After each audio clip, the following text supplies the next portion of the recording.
கடந்து போகுதலுக்கும் இந்த உயிர்த்தெழுதலுக்கும் என்ன சம்பந்தம்? ஒரு சிலர் சொன்னார்கள், இயேசுவானவர் பூமியிலிருந்து வானத்துக்கு கடந்து போவதை ஒருவேளை குறிக்கிறதோ என்று சொல்லி கேட்டார்கள். நன்றாய் கவனிக்க வேண்டும்.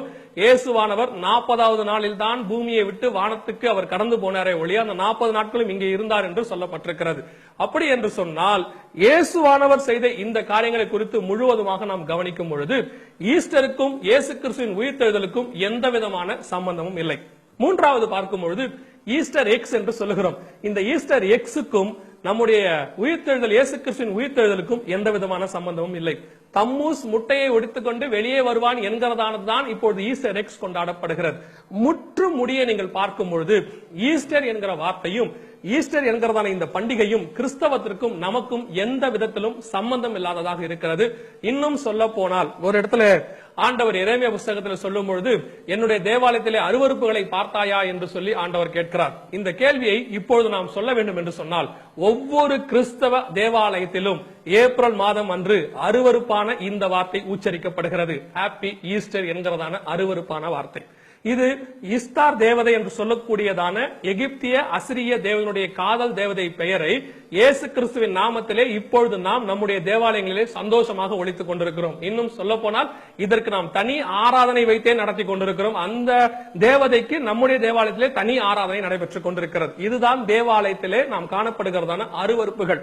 ஒருவேளை நான் இப்படி சொல்லும் பொழுது ஒரு சில பரிசுத்தவான்கள் புத்தகத்தில் இப்படி எழுதியிருந்தார்கள், பண்டிகையை நியமித்துக் கொள்ளுகிறவன் நாட்களை நியமித்துக் கொள்ளுகிறவன் தேவனுக்கென்று நியமித்துக் கொள்ளுகிறான் என்று சொல்லி எழுதுகிறார்கள். தேவனுக்கென்று நியமித்துக் கொள்ளுதல் தேவனுக்காக தான் நியமித்துக் கொள்ள வேண்டும், தேவன் நாமத்தில் தான் நியமித்துக் கொள்ள வேண்டுமே தவிர இன்னொரு நாமத்திலே இன்னொரு தேவதையின் பெயரின் நாமத்திலேயோ அல்லது அவளுக்கு சந்தோஷத்தை கொடுக்கக்கூடிய ஹாப்பி ஈஸ்டர் என்று அவள் பெயர் சொல்லுதலையோ எந்த விதமான முகாந்திரமும் இல்லை.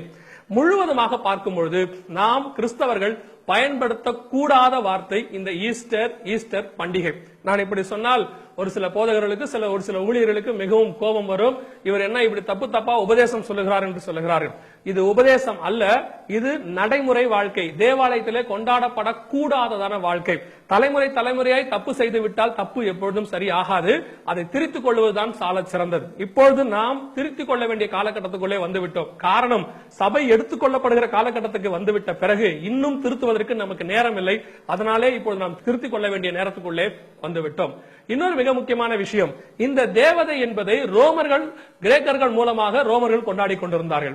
அது எப்பொழுது ரோமர்கள் கிறிஸ்தவத்துக்கு மாறினார்களோ அப்பொழுது இந்த பண்டிகை இஸ்தார் தேவனுடைய பண்டிகை மீண்டுமாக நமக்கு கிறிஸ்தவத்துக்குள்ளே வந்திருக்கிறது. எவ்விதமாகவே ஈஸ்டர் பண்டிகை வந்திருக்கிறது. முழுவதுமாக பார்க்கும் பொழுது இது முழுக்க அந்நிய தேசத்தாருடைய பண்டிகை.